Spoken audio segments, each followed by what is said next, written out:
The radiologist was like freaking out. Wait, like, how so? Like the way that my gyno was like, no big deal. Everything's like so great. This one was like, what is going on? Who felt this lump? Upon seeing your ultrasound. Upon seeing my ultrasound.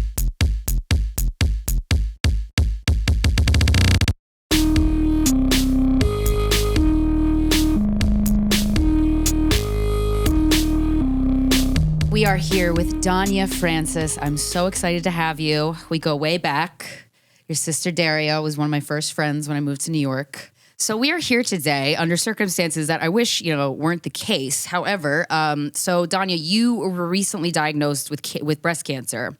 Yes. And we'll get into the specific type, but if you could walk us through kind of how you came to notice it and what it was like in terms of the medical intervention that you experienced along the way and how you had to advocate for yourself. Got it. Well, advocating for yourself is the most important thing when it comes to your health. I am actually a nurse practitioner as well, so for pediatrics. So I do know a little bit about advocating for patients. I've been a nurse for a pretty long time. But, for yourself, sometimes you're not always the best, People are busy since COVID, understaffing. You feel bad for the staff, the doctors. Everyone's so busy. Sometimes don't want to push things too much because it's okay. It could wait till tomorrow. Something like this, definitely not. I had a mammogram. I turned 40 this past January. So, congrats. The big thing you do when you turn 40, everybody gets a mammogram. Get your boobies squished. Get them squished. I didn't get one in January. I got one in June. So I waited a little bit. And I went for my mammogram and, it was nothing too crazy. They did the mammogram. They said, listen, be surprised if you don't get called back. It's your first. So we have no baseline. We have nothing to compare this to. Oh, so your first mammogram. So they did say you may get called back for some further imaging because we've never seen your titties up close. We've never like seen it. We have no record of your boobs. We have no idea what they look like in a mammogram. I've never had a mammogram before. How was a mammogram? It wasn't bad. It really wasn't. I mean, I don't have them anymore, but I didn't really have big boobs. But, it wasn't very uncomfortable like everyone says. Okay. I mean, they squeeze and do things like that. It was pretty quick. So I had that done. And as I was waiting for my results, they said it would take about 10 days. I, was watching a show actually that they were talking about breast cancer. I was getting really emotionally involved with the show, feeling very upset about it. The show ended and I got my report in my portal. It was signed off, good to go, see you next year. I looked at my report, opened it up. It said, nothing abnormal. Everything looks good. I'm like, great. Oh my God. Thank God. All this stuff I've been worrying about by watching this show. I'm good. I'm in the clear. I started worrying because I had 12 friends I graduated high school with. It's almost like you get marked safe from something, right? Marked safe from my mammogram. All my friends, I got their mammograms. Everyone was good.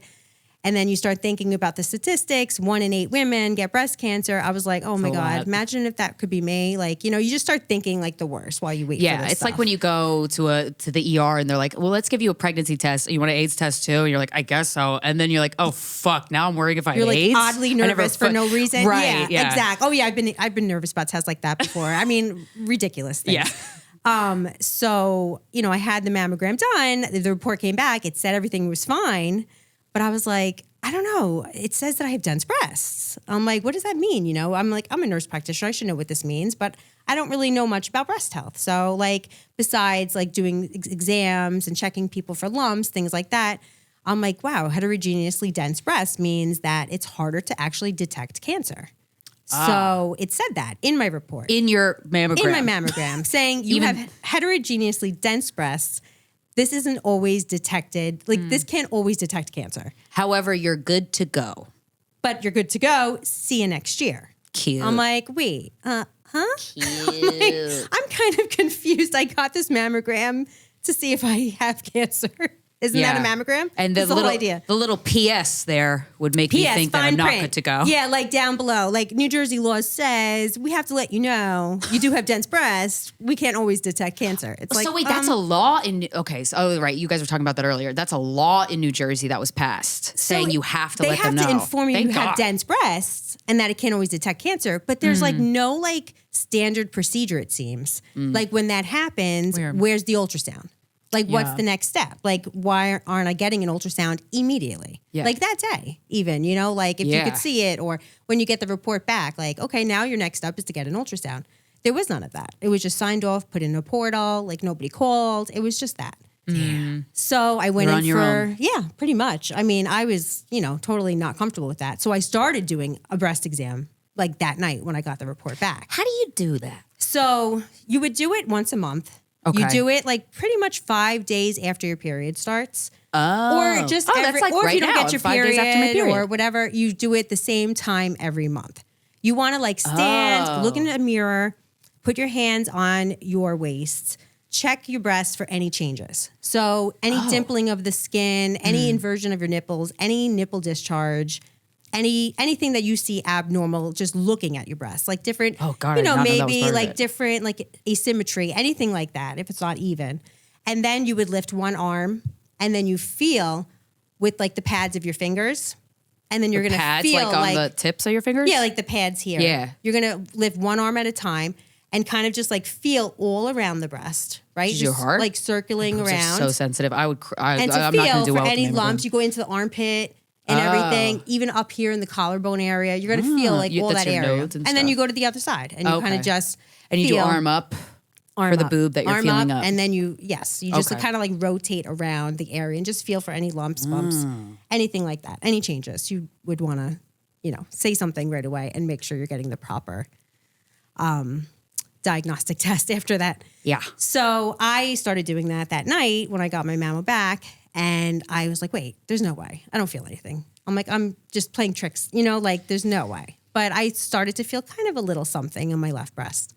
So I went to my GYN at the time and I let her know. She actually felt it.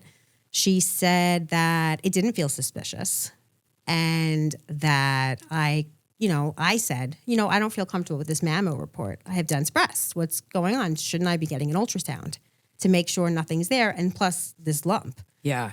She said it didn't feel suspicious and okay, I will order an ultrasound, get it in the next 6 months. So if I can nail anything home right now, don't wait 6 months. Yeah.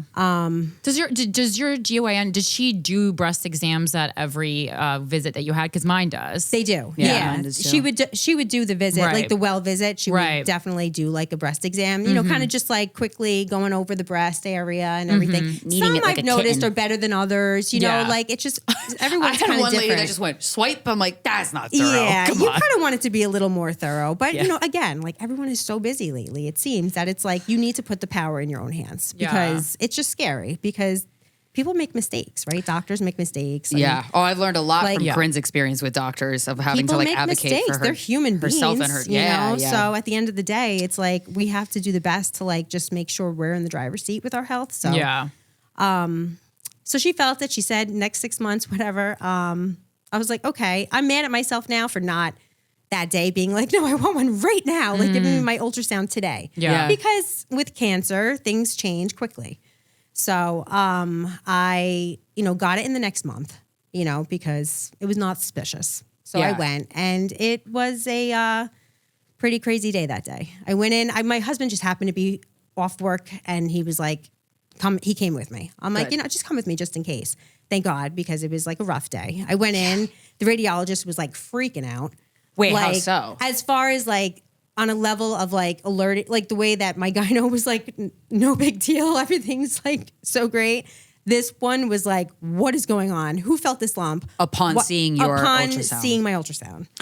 And I'm looking there laying up, and I'm, a medical professional looking at it. And I'm like, that doesn't look like a benign Like a lump. Like I could non-thing. just tell. I could tell the energy in the room. Yeah. The nurses were like rubbing my leg. Like it was just like a very, like I could just tell. I was And the already like, ultrasound, oh my you get goodness. results immediately, right? Because it's like when you get when you have a Ultrasound's baby, immediate. you see what they're seeing as They were they're able to, like the ultrasound tech doesn't say anything. She was like on my right breast and saying nothing. She was like, are you staying for your results today? I was like, yeah, definitely. I want to see my results today.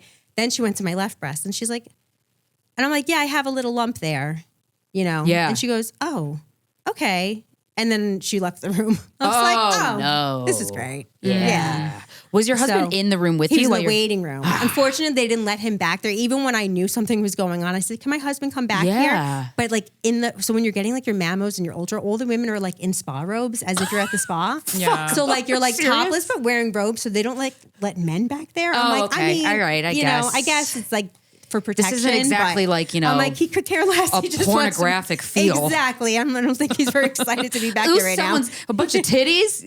Yeah, it's definitely The not only that time kind a of man is scene. not Well, I'm excited sure to see someone in titties. the past has caused a problem. With Exactly. And which is why that Some rule has pervert now been must have instated. There's always a reason why the rule is Exactly. instated, and it's because some guy fucked something up. Yeah, exactly. So I was like, all right, I guess I'll just figure this out. Yeah. You know, he's out there and I'm texting him. I'm like, oh, they don't seem like, they seem worried. He's like, oh, it'll be fine. It'll be fine. Like so positive always, good. you know, because how can you not be? When Yeah. you're- So I'm the opposite. I'm like, I have cancer. I'm like, I know it. I'm like, this And sucks. you were right. I knew it. So they said we have to do biopsy. We could do it in about an hour and a half. I said, okay, we don't normally do it on Thursdays, but we're going to do it. I'm like, oh my God, I really have cancer. I'm like, if they're like squeezing me in, I'm like, I know this isn't good. Yo, your girl got cancer based off of these Come on. signs. I'm putting two and two Damn. together. So, and I know how the this leg works. rubbing isn't a good sign. Leg rubbing. That's not a good sign. The I didn't even know that was eyes. legal. You know, The let's put eyes. cucumbers over your eyes, Dania. Yeah, I was like, oh more spa God. stuff. I was like, I'm a nurse. Yeah. I'm like, I should probably let you all know while you're freaking out about my lump that I'm a nurse. And Right. I know what's going on here. Yeah. So yeah, that all those signs told me that that's what What's was the going on. biopsy is when they take a needle into the lump? It's called a core needle biopsy. So they took like they that actually big? like numbed the area. Okay. One area wasn't numbed very well, which was just wonderful.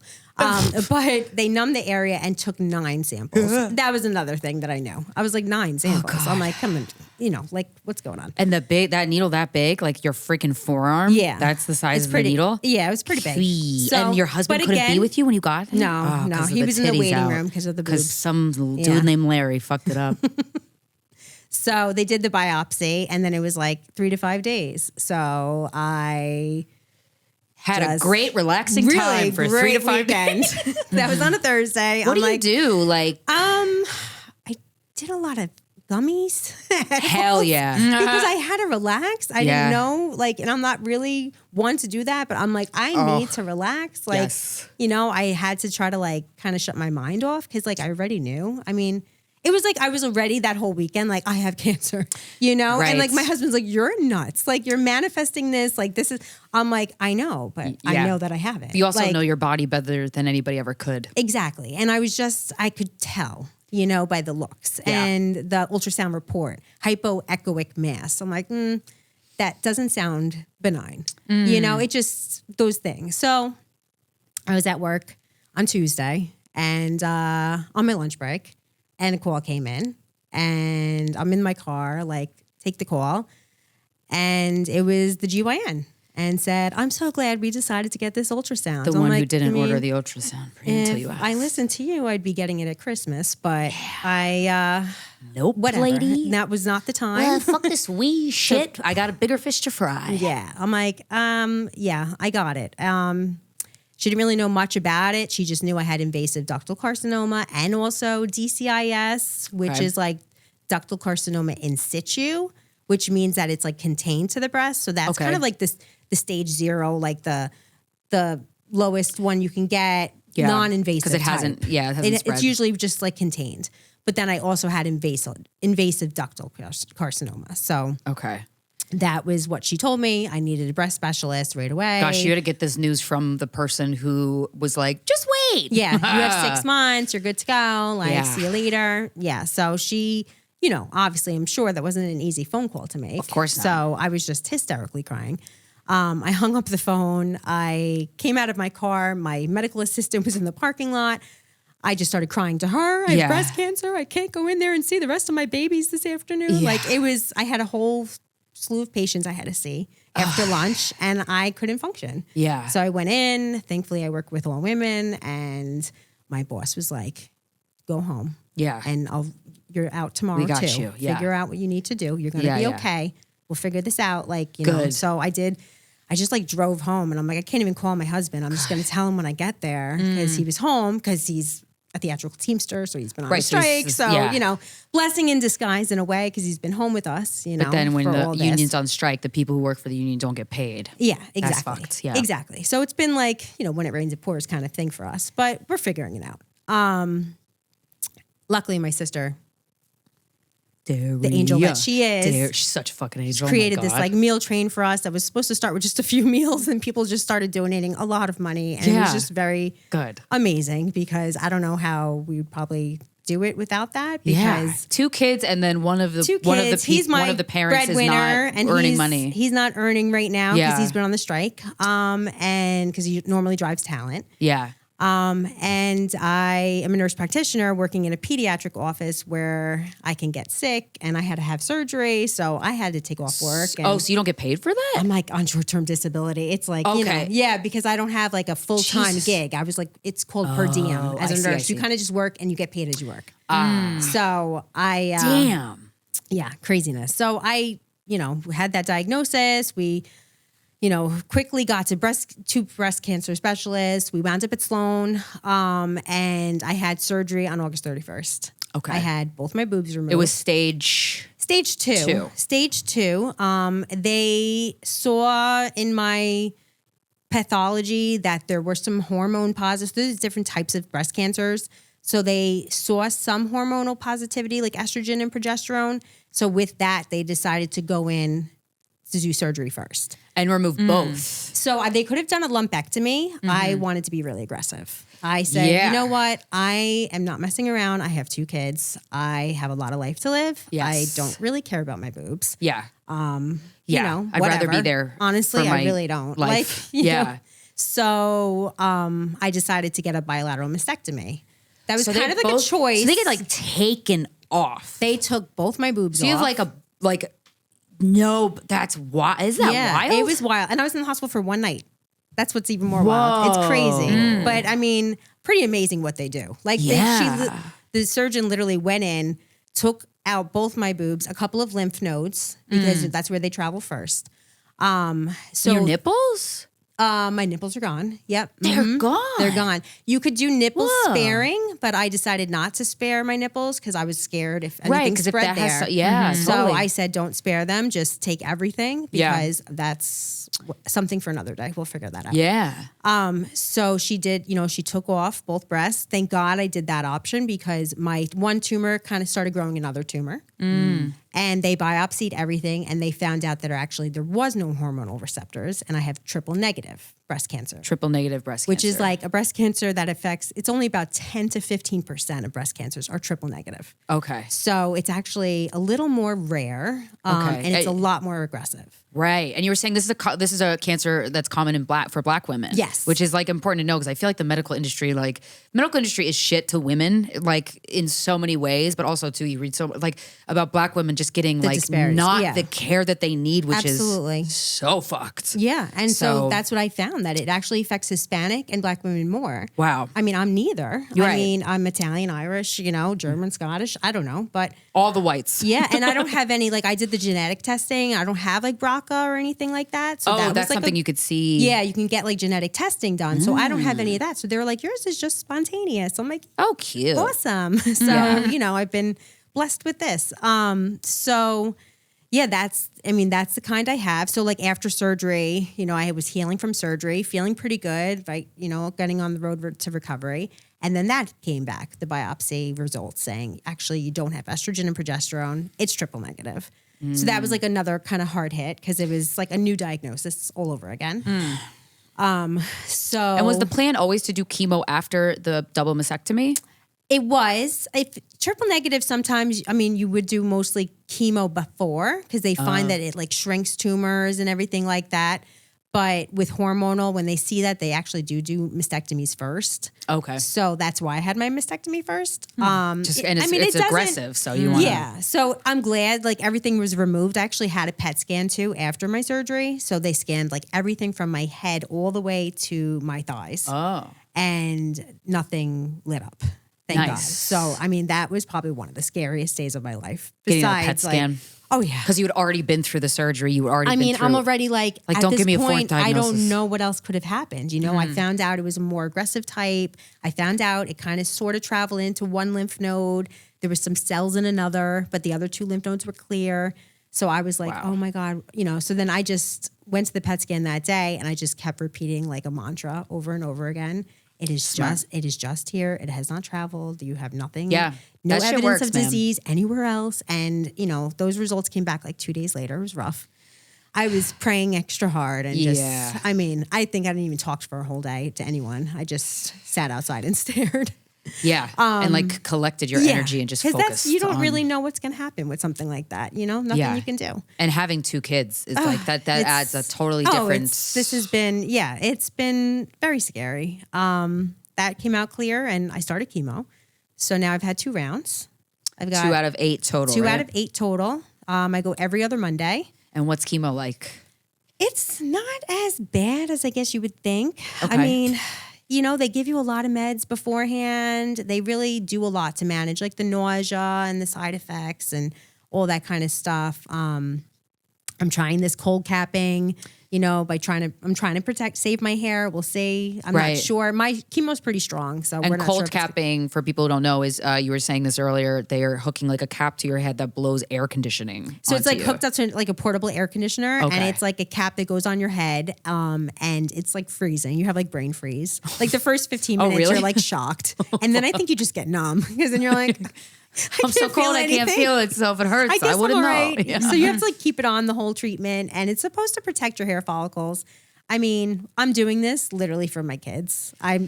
If I had to, like, my husband's like, do you want me to just buzz your head like tonight? Like, he doesn't care. Like, I don't care really about that. It's really about, I have a 4-year-old son and a 2-year-old daughter. So I'm so scared. Like when I cut my hair short before I started chemo, because I used to have long hair and I cut it pretty short just so it's not as like bad when it starts falling out. My son was like, I miss your ponytail. I'm like, oh God, what am I going to do if I go bald? Right. I'm like, oh, like how is it telling your kids? Like, how do you do that? I don't know. I mean, I had to have surgery, and with the surgery, I had all these drains and things like that. So my 2-year-old has no idea. She's just trying to like yank at them and has no idea. I mean, I don't let them see me without like a bra on because obviously now I look very different than I did before. Yeah. But my son was very aware of the drains, and he was like, "Oh, mommy, your drains." Oh, like watching them and stuff. And even now, when I'm like not feeling well from chemo those mornings, like he'll actually like be like, "Come on, mommy, I'll help you walk down the stairs," and I'm like, and it's like, oh my God, the kids are cutest so thing. pure. Yeah, it's so adorable. Yeah, and like it just, but it's like breaks how your was heart. telling them? Like, did you and your husband like say like, okay, this is how we want to tell? Like, that's I imagine it's like one of those moments where you would never fucking consider that until it comes to the circumstances where you have to tell them. But like, yeah, it's awkward because they're so young. Like he's 4 and she's 2. How do you know what they can? We don't tell her much, you know, just like, hey, be careful, mommy's got a boo-boo on her boobies. Yeah. And like with my son, like we're just kind of like, mommy's having surgery. She has a boo-boo on her boobies. Yeah. And now we're trying to explain to him about like the medication and that mommy's going to be tired today. Yeah. I know mommy might not feel well because she has the medication to make her boobies better. Yeah. Like that's kind of like, you know, that kind of talk, you know? Yeah. My husband's trying to figure out if we should involve him when we shave my head, or that's a question for my therapist. So you're going to shave? Right. I'm going to ask her what she thinks. I don't know. Because I don't know. I got a list of stuff for therapy You know now, what I mean? Doc. Yeah, Like, yeah, right.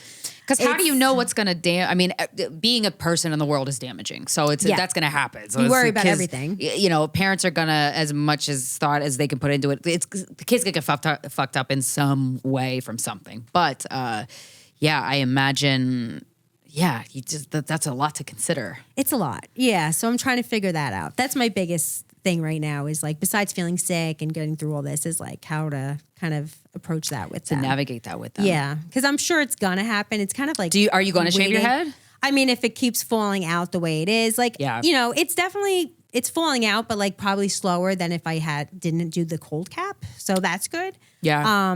But you know, if it keeps falling out, it's just very messy. So I'm like, it's getting kind of like clogging the drains. Yeah, tough, you know, because I just feel like it's keep coming out. So, you know, we'll see. I mean, I'm not going to shave it till I feel like I have to. Yeah. But I guess at that point, we'll figure out how we're involving him or what, you know, and if I'm doing a You wig might wanna do or it. scarves or Or you can get that's kind of- matching, like, because he's a boy, so you could do like matching Buzz cuts. matching buzz cuts. that's what my husband said. He's like, we can Yeah. all do cute little crew cuts. Right. I'm That's like- adorable. He's like, we don't have to bick your head. It's gonna Right. be Also, like- too, like you can experiment Yeah. with like Audrey Hepburn bang. Like you can experiment. You know how you have a Barbie and you're like, I can give it any hairdo I want That's with this pair of true. scissors. You kind of like it's lower can. stakes of like, I don't know, let's see what a bob looks like or a bowl cut. Like you can like slowly cut it. So yeah, I mean I guess we can make it kind of fun. I mean, Yeah. my husband's like, listen, I didn't marry you for your hair. I didn't even marry you for your boobs. I married you for your ass. You know? And So- that ain't going and nowhere. your face. Yeah. He's like, so Your ass and your face. I'm like, aren't I'm my affected. personality, right? And my smarts. And my heart, my big heart, right? So, you know, I mean, that's Do you something we'll have to feel- tackle.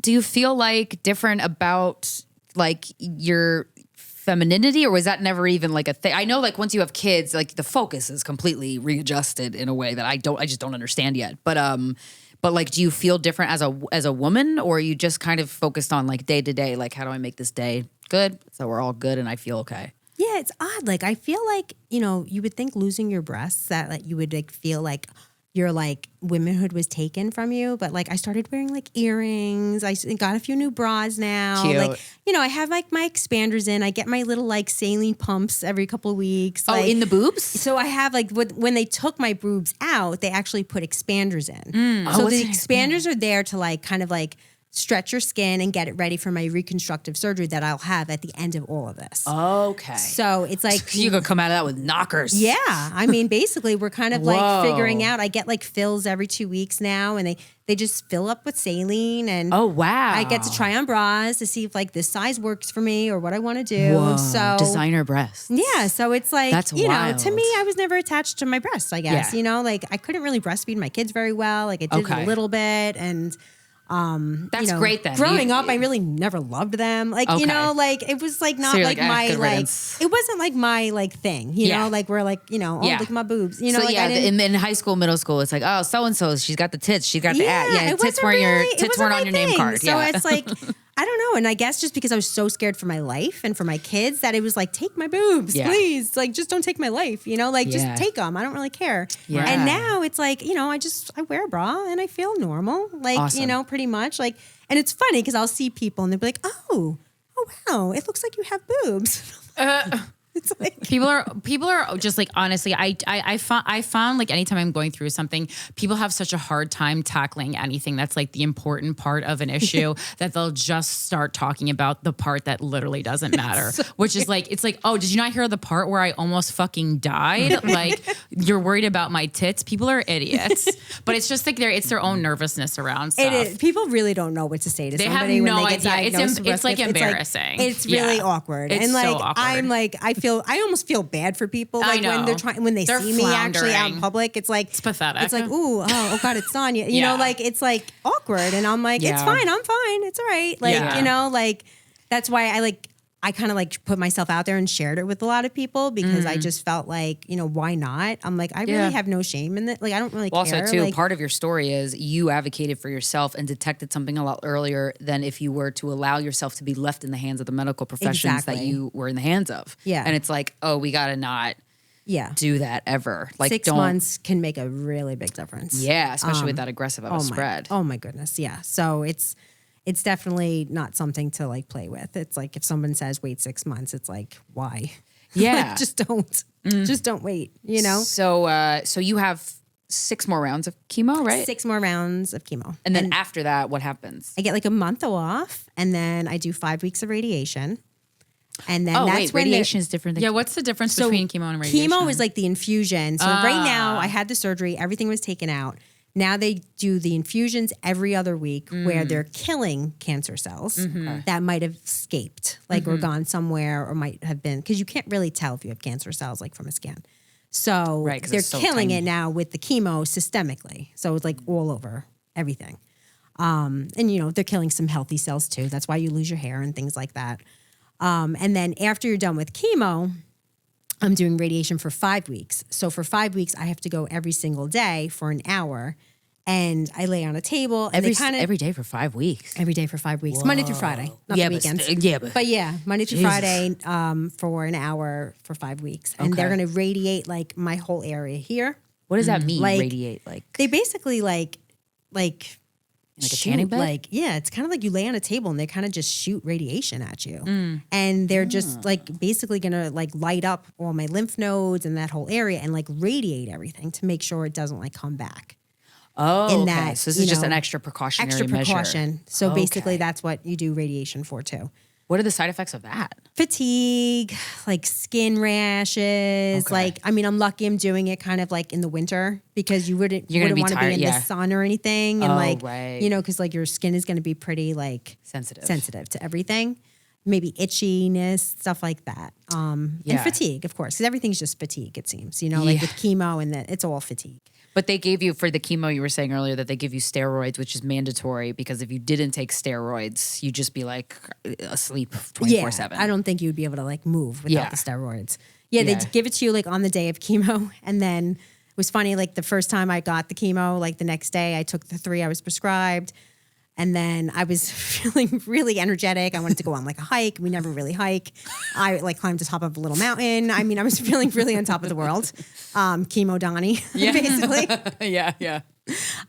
So I called the nurse and she was like, "Ooh, you sound really hyper." She's like, "Tomorrow, maybe take one less." I'm like, "Oh, okay." Yeah. So I started taking like less because I guess I'm very sensitive to steroids and was like hopping off the wall, not sleeping for 24 hours. Let's organize every drawer in the house. I did. I organized a lot of things. I did a lot of writing. So that's great. Yeah. That's very helpful. Very productive. Do they have an addictive property, steroids? Because I mean, there's so many, I'm like so sensitive now because there's all these documentaries you see where you're like, oh, I had one problem and then they gave me this like pain relief medication and now I'm addicted to that and now I have a second problem. Yeah. So with steroids, it's kind of like that rebound. Like if you try to get off of steroids, it's kind of hard because you feel like crap when you get off of steroids. Right. So if you take them for too long, it actually damages like your immune system. And it's just hard to like get off of something you're taking every day. Right. Especially like something that's upping you like that because you go, oh, I missed that feeling. Exactly. You know? Oh yeah. By Thursday, Friday, I'm like, oh, I wish I had steroids because I felt so good. You know? You're like, chopping them up in your kitchen, like snorting them. Like, these steroids. Gotta make this last longer. Next time I see you, Donnie's gonna have a fucking 6-pack and like benching 280. Like, damn.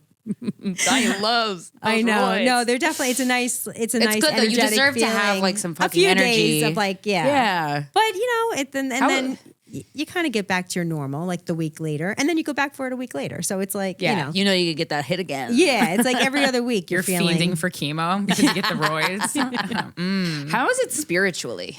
So I've actually had some spiritual experiences since this has all happened. Really. I started taking like a meditation and journaling class on Mondays with this great organization, Surviving Breast Cancer. I found this group of like 8 women. I just kind of like stumbled upon it. And it's like every Monday at 10 a.m. we kind of all sign on. And this wonderful woman, Gloria from Canada, is like leading us through a meditation. And then she gives you 5 minutes to just write. And I'm like, I haven't like sat here and like wrote or been told to write. Yeah. Probably since I was in school. Like, I'm like, you know, I never like wrote since my kids have been born. I like hardly write anything. It's a lot different than typing. Like people so say typing you just typing sit a there paper. And write. Yeah. And like you kind of like go through this meditation. She really like transcends you, I feel like. Meditation. And like you write what you see. And the meditation. Oh, cool. So like I've gone like, you know, on Mondays a few times where I haven't had chemo and I really have like felt like the meditation. And like I've like shared what I've wrote. And now 2 times that I've shared with them, they're like, we absolutely love this. Can we share this on our site? I'm like, sure, go ahead. So they actually took like my meditation, the one I had where I saw like my grandmother and my aunts and like they were all like dancing around me and like making me strong. And it was like such a beautiful, I was sitting outside that day and like, it was just like a beautiful vision of all of them and like white, like roses and pink roses and blankets and all this stuff. So I wrote it and they actually like made a video to it and like put it on their website. And it's just like adorable. Yeah. And like, I mean, it's not my grandmother and my aunts like in the video. It's like young women, but it's like the cutest. Oh, they like, have like people they like made their... They made their own video They to had to make it viral. You know? Yes, and Can't it's have like these the old ladies in sweetest there. thing. Yeah. And it's like they really like, but everything I spoke about is like so detailed. I'm like, how did she find these Whoa. like video images so perfectly? Oh, there's know? catalogs of shit. I mean, It's amazing. So Daria now knows it's like you- on YouTube and on their website. Oh, shit. So and it's like awesome. it's like my voice, like leading everyone through like a meditation almost. Wow. And you know, the funniest part, everyone was laughing about it because I was like, Lucrezia, my grandmother. Oh, is that your grandma? Oh. They're like, why didn't you just say Nona? I'm like, I don't know. That's not her name. I mean, Yeah. I pray Well, to her you're- every day. One of this is the same Nona that I saw. One of the first real spiritual experiences of my life was with your Nona. Yeah, it I'm was sure. the video of her with the lights from the nanny cam. Yes, of the orbs. the orbs coming Yep. in, and it looked like. Do you mind if I share this? It was one of the most. It was the first thing that I saw. That's one of the most Made powerful you things I've ever believe. seen, and I was like. Oh, and now I'm like cannot stop talking about like the afterlife because it's so beautiful to have a connection. We had so many things happen in our family when she was passing, and my grandmother, our Well, the Nona, passed of dragonflies. cancer, Oh, but at 80. And the dragonflies and just so many things. The psychic coming up to my mother, like in the Yeah. supermarket, talking about her. Yeah. Like, who are you? What? My mom was like running away. We're like, Mom, stop, talk to her. Right. She's like, I don't want to know. Yeah, she was like, ah. But to give Corinne context to the listeners' context, there was I don't know if I told you about this. This sounds vaguely familiar. Yeah. It was like a nanny cam video from the fireplace or the shelf above a fireplace, and it was pointed towards the room that her Nona was in. The door was open. You saw. I had Daria play it for me multiple times. It's the most powerful thing ever. You saw an orb of light, very clear, like it's not a dust, like you can't really confuse it for anything else. Goes into the room where she is. The explosion of light was so powerful that I don't think there was sound in the video, but you would have thought a bomb went off in the room. And it's like all this light came out and then it got sucked back into the room like a vacuum. And I believe, Daria, you told me at that next day, your Nona said, I saw your grandfather. Yes. And he came to visit me. He gave me kisses. Right, Around which the is- same time we saw the light explosion. Right, which Yeah. now I know I kind of study. I'm obsessed with the afterlife and mediumship and stuff. And there's a lot of people that work in hospice care, and the percentage is like 90% or higher of people will see this, like a relative who has already passed, come to kind of escort them and stuff. And then the other video, which was crazy, was it the day she passed? The dragonflies. Swarming the The house. dragonflies were swarming her house to such a degree that the neighbors started coming out and going, "What is happening?" Like, Wow. Yeah. like some really powerful. And I'll never forget when you showed me that video because I was like, that was a turning point for me specifically. So like, and you do have Daria's shared a lot of other stories, a lot of powerful spiritual people in your family. We do. Who are very And talented at communicating. Yes, she was very connected spiritually. And I have been talking to her every day because Well, I'm sure she was there in your meditation. Like that was Yes, her. I know. It's so subtle. Like it feels like you should feel something on your shoulder or something, but it's not. It's if you subtle see her, stuff. it's there. It's really, it's interesting. I got this prayer card for Saint Teresa, and she's a breast cancer saint. And I prayed to the card, and somebody had given me the card who had breast cancer themselves. My neighbor, my mom's neighbor. She said, "Listen, I can't explain it. Whenever you do say this prayer, you're going to see like a pink rose or a flower shortly after. Don't understand how it happens, but it happens." So I carried that prayer thing with me for about a month. The night before my PET scan, I prayed to it. My girlfriend was bringing me dinner that night because of the meal train. Yeah. And I answered the door. Like 2 seconds after I finished this prayer for the first time, her and her daughter are standing there with pink lace. Pink lace.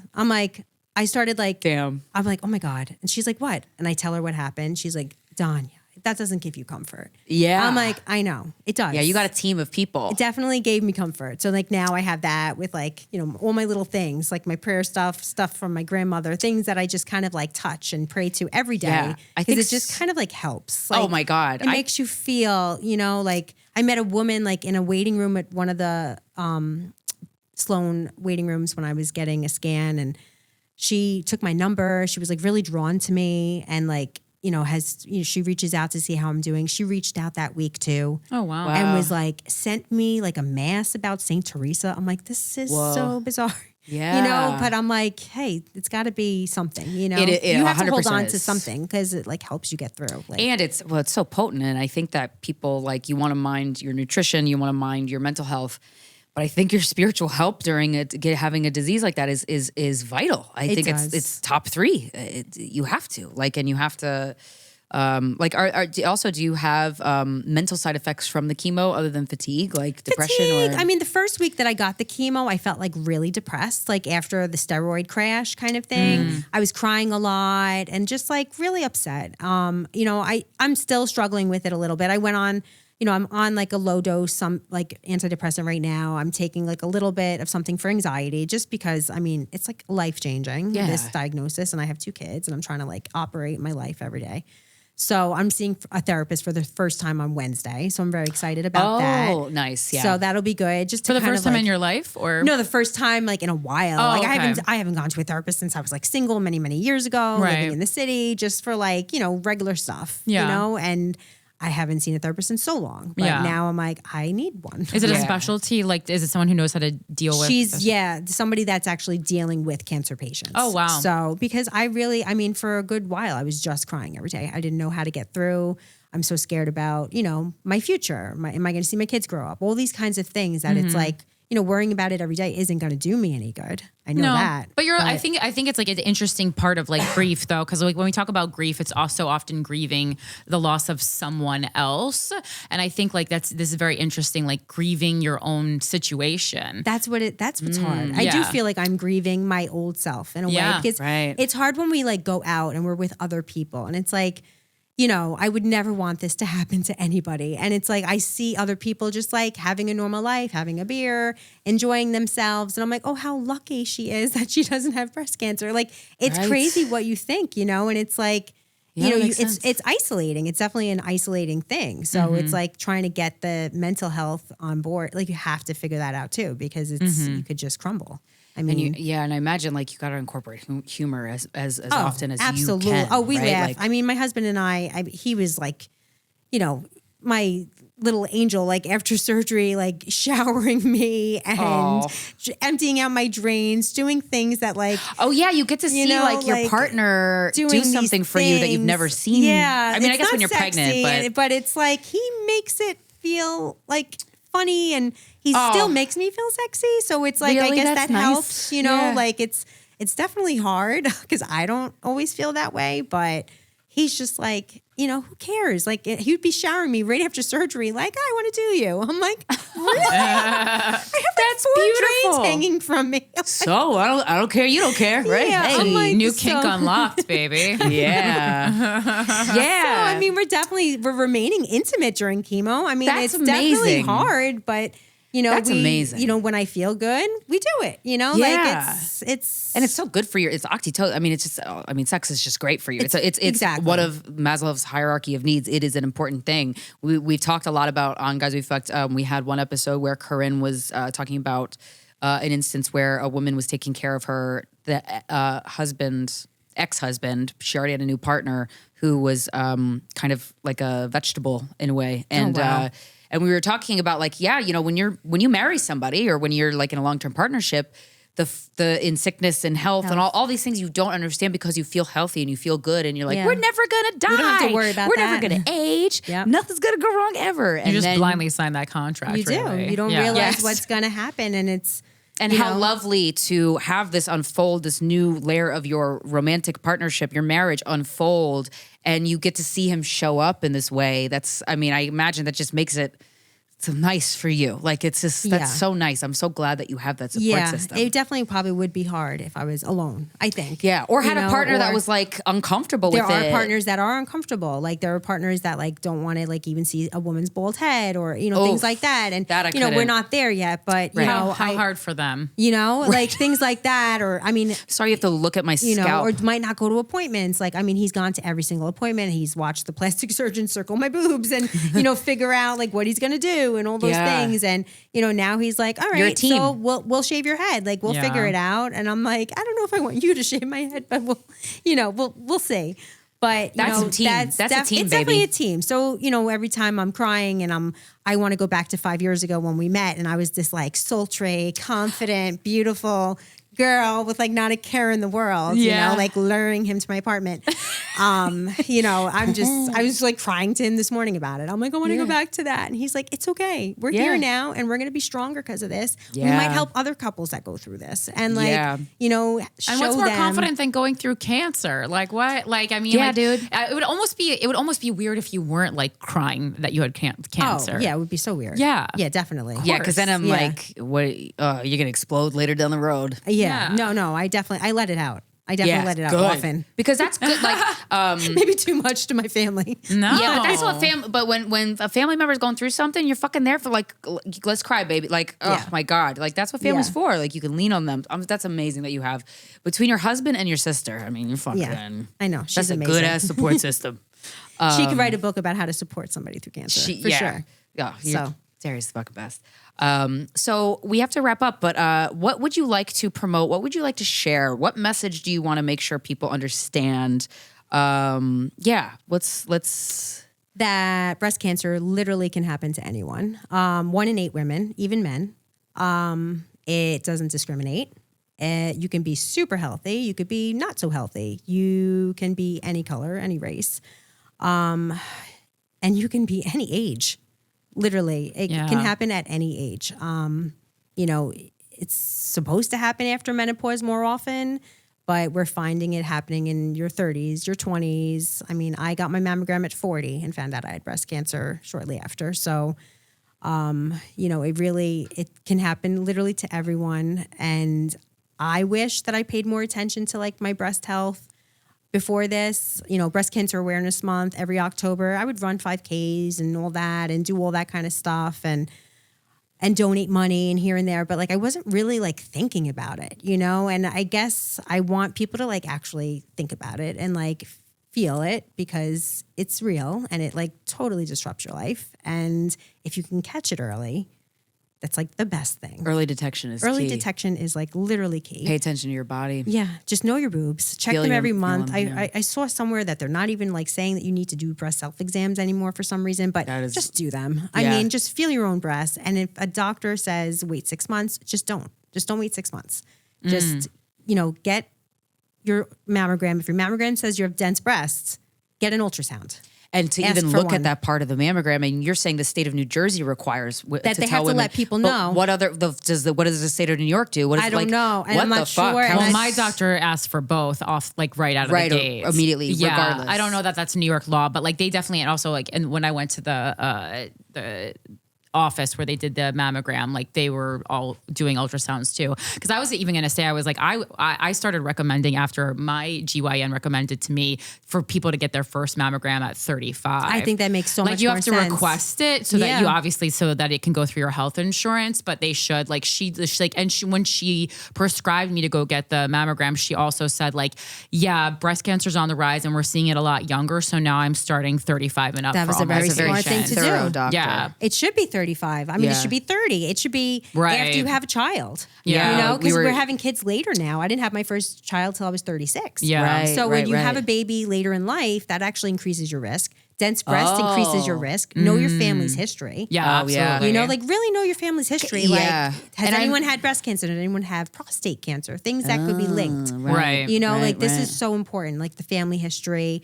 Sometimes being overweight can put you at risk, even though thin girls get it too.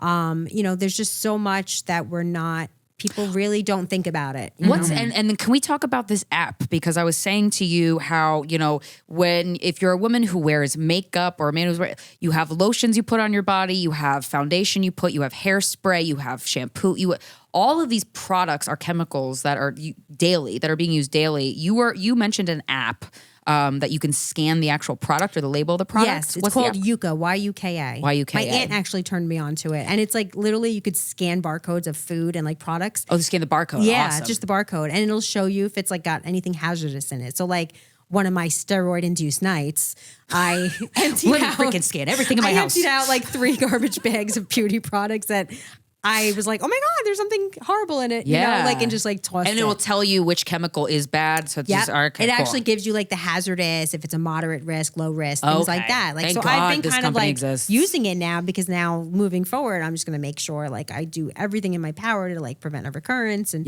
all that, and like just being as healthy as possible. So Yeah. And is the meal train page still open? Will that be open and active for people? Or yeah, it's still open. I mean, okay, cool. you know, We'll put it in the description of the podcast. It's going to come out in a couple weeks, but I want to put that in. And also, you have blog entries where you kind of detail. yeah, I'm gonna start writing a little bit. I kind of started like a little blog. Yeah, that's really helpful. My So Pink life. Love it. I love it. Yeah, because like when you said, you're looking around at a young couple and they're so happy and you're like, you don't have cancer, I'm so jealous, but it's, when you have this diagnosis, like your reality shifts. And I think that it's really important to hear from people who have had that reality shifted for themselves, to hear like how you've managed and how you help yourself through. I think is really, especially if somebody doesn't have a supportive husband or a wife or a family. Like, can't imagine going through that alone. I can't imagine going through that without health insurance. Yeah. That Jesus could be very Christ. scary too. And you need a network of people. You need some sort of a community because it's really hard because of that isolating feeling. You kind of like, it's like I find odd comfort now when I see like a thriver. So it's like somebody who's like past, has like living with breast cancer or like past their diagnosis. They're in remission. They're doing really great. Yeah. Like if I find that they have triple negative and they were like stage 2 or 3, I'm like, oh my God, they're still alive. Yes. And it just makes me feel better. Like, and it's like, it's so morbid, but it's just so like, it's great, because like if you Google stuff, it like makes you feel really scared about it. And I would try not to Google things like that because it's really not good for your mental health. Yeah. And, you find people that are like actually doing fine. And, I'm hoping that I, can make it through, for the next 5 years without being stressed every day about recurrence. But, they say that 5-year mark is very important. So, okay. It's going to be a little... Get those gummies, girl. A little rough. I know what I'm getting you for Christmas. But, a lot of relaxation. One of the diesel ones. I got a volcano. I'll give it to you. I don't care. You'll love it. Anything that helps, try to stay in the moment, which is very hard. But, definitely trying. So... You're doing great. Yeah. I love you. Thank you so much for being on the show. Thank you. Thank you very much for sitting down and talking to us today. This has been Guys We Fucked, the anti-slut shaming podcast. We'll talk to you next Friday.